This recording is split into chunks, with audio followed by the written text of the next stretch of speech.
आज drama serial इंतहा के नेक्स्ट आने वाली एपिसोड में आप देखेंगे कि अनम जब रिपोर्ट्स दिखाएगी अपनी तो फहद बहुत ही ज़्यादा खुश होगा और वो कहेगा कि अनम, इस पर अनम कहेगी कि मैं तुम्हारे साथ नहीं रहना चाहती, बस मैं तुम्हें यही बताने आई हूँ कि कितना बदकिस्मत बच्चा है ना कि जिसकी माँ ही उसके बाप के साथ नहीं रहना चाहती उसकी हरकतों की वजह से। मैं तुम्हें शायद माफ़ कर भी देती इतनी बड़ी न्यूज़ सुन के, लेकिन अब जबकि मैंने तुम्हें दोबारा सजल के साथ देख लिया तो ऐसा होना नामुमकिन है। फहद, बेहतर यही होगा कि तुम मेरे से दूर रहना। इस पर कहेगा फहद कि ऐसा कैसे हो सकता है। उधर आप देखेंगे जब फहद की माँ को ये बात पता लगेगी तो वो बहुत ही ज्यादा खुश होगी और वो अनम को लाने के लिए तो जैसे बेचैन हो जाएगी। जब सजल ये देखेगी तो उसके पैरों तले जमीन निकल जाएगी और वो सोचेगी कि अगर तो ऐसा हो गया तो फिर सारी की सारी गेम तो सजल की नाकाम हो जाएगी और जो इतनी मेहनत उसने की है वो सब बर्बाद हो जाएगा। इस पर वो फहद की माँ से कहेगी कि मुझे नहीं लगता आंटी कि आपको इस वक्त अनम के आगे झुकना चाहिए या फिर उसको मनाकर इस घर में लेकर आना चाहिए। आपने देखा नहीं कि किस कदर बदतमीज है वो और क्या कुछ कर चुकी है वो अब तक। अगर तो आप इस तरीके से चली जाएंगी तो आप उसके आगे छोटी पड़ जाएंगी और वो तो फिर से वही तमामतर हरकतें शुरू कर देगी।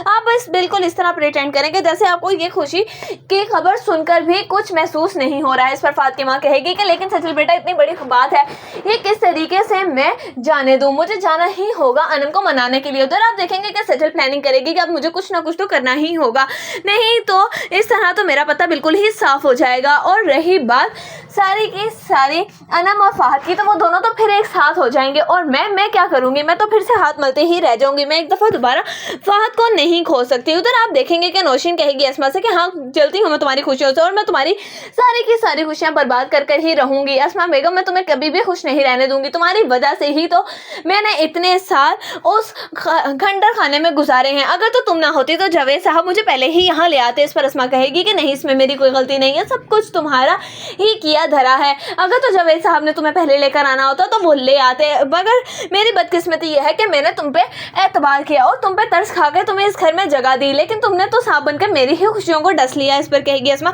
से नौशीन के अभी तो तुम देखो कि और क्या क्या करना बाकी है, किस तरीके से मैं तुम्हारी बहुओं को इस घर से चलता करूंगी और तुम्हारी बेटी को भी देखना कि किस तरह से सड़क पर लाकर ही रहूंगी मैं। तुमने अभी नौशीन का सही रूप देखा ही कब है। इस पर अस्मा कहेगी कि तुम